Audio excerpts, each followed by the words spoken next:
History loves a simple story. Knights in armour, kings on thrones, wars that reshaped continents. But behind those loud headlines was a quieter world that almost never made it into the chronicles, a world run, shaped, and sometimes secretly controlled by women. Medieval women were never just background characters. They managed businesses, ran farms, protected families, negotiated power, and in many cases quietly bent the rules of a society that tried to limit them. The truth is simple. Medieval history looks very different once you start paying attention to the hidden lives of women. And once you see it, you can't unsee it. Let's uncover the world that rarely made it into the official records.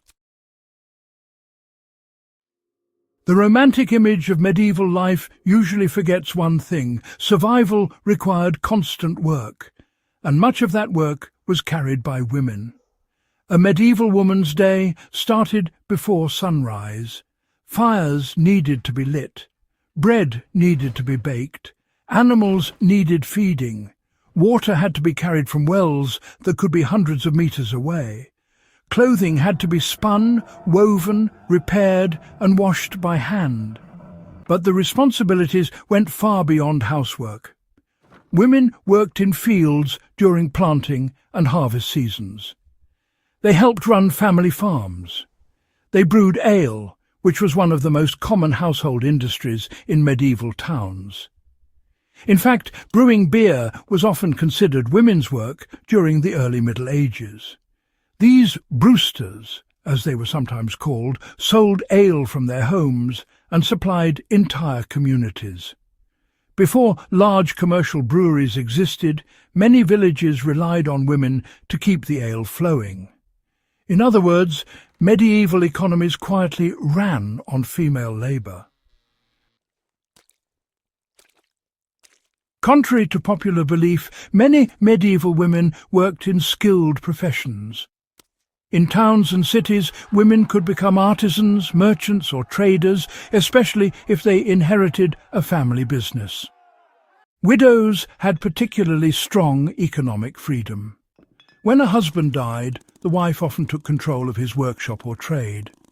Records show women running bakeries, cloth shops, taverns and market stalls. Some even joined guilds, the powerful trade organizations that regulated work and quality. While guild membership was usually dominated by men, documents from several medieval cities show women participating in textile production, silk weaving, and food trades. The textile industry alone relied heavily on female skill. Spinning thread, weaving cloth, and producing garments were essential economic activities. Without women, the medieval clothing industry would have collapsed. And that wasn't a small industry. Cloth production was one of the largest economic engines in medieval Europe. Now shift from villages to castles. Noble women lived under strict expectations, but their influence could be enormous. When husbands travelled for war or politics, wives often managed entire estates. That meant supervising servants, managing farmland, overseeing taxes, and ensuring food production continued. A noblewoman might control dozens or even hundreds of workers. Some also handled legal disputes and negotiations with neighbouring estates. In many cases, they acted as temporary rulers, and occasionally they stepped fully into power. History records several medieval queens and noblewomen who governed territories, raised armies, and made political alliances.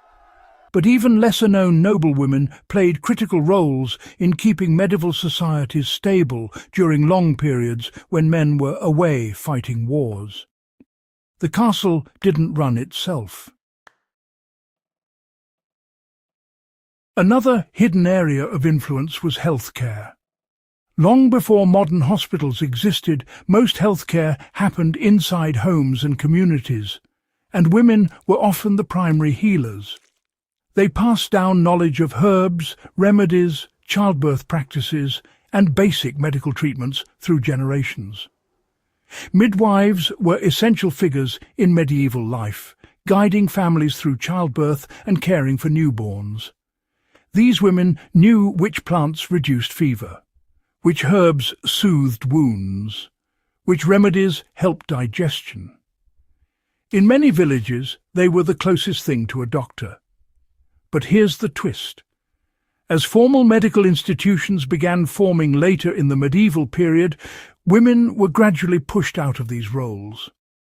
Male physicians started claiming authority over medicine, and traditional female healers sometimes became targets of suspicion. What had once been respected knowledge slowly became marginalized. Yet communities still relied on them, because practical knowledge mattered more than official titles. For some women, the path to independence ran through religion.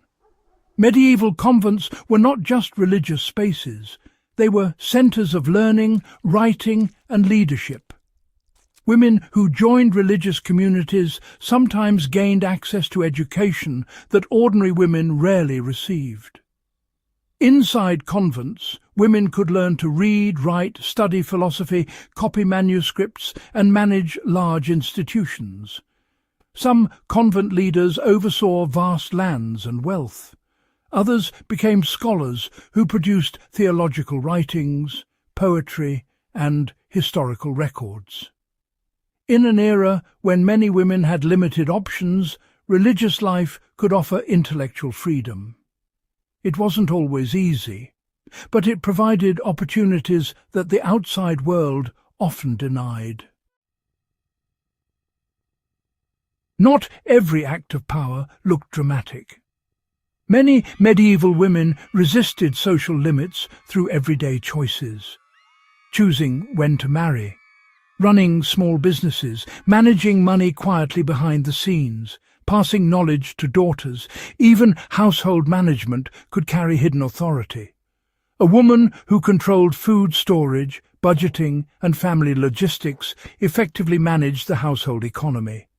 And in a survival-based society, that was real power. Some women also appeared in court records fighting for property rights, inheritance claims, or business disputes. These legal documents reveal voices that rarely appear in traditional histories. They show women arguing, negotiating, and defending their interests. Not silent, not passive, just rarely recorded in the official stories written by men. So, the next time someone describes medieval women as powerless or invisible, remember this. They brewed the ale that fueled communities. They spun the cloth that clothed societies. They managed farms, estates and businesses.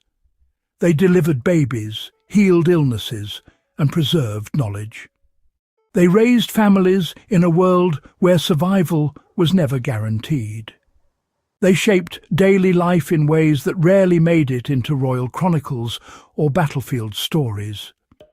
History tends to spotlight kings and warriors, but societies are built in kitchens, workshops, gardens and marketplaces, and in the medieval world, women were everywhere those foundations were laid. Their lives were not always easy, but they were far from invisible. They were builders of the world behind the world. And once you uncover that hidden layer of history, the medieval era becomes far more complex, far more human, and far more fascinating than the legends we usually hear. If you enjoy uncovering the forgotten truths buried deep in history, make sure you subscribe to Ancient Roots Uncovered. Share this video with someone who loves history, and join us as we continue digging into the secrets the past tried to hide.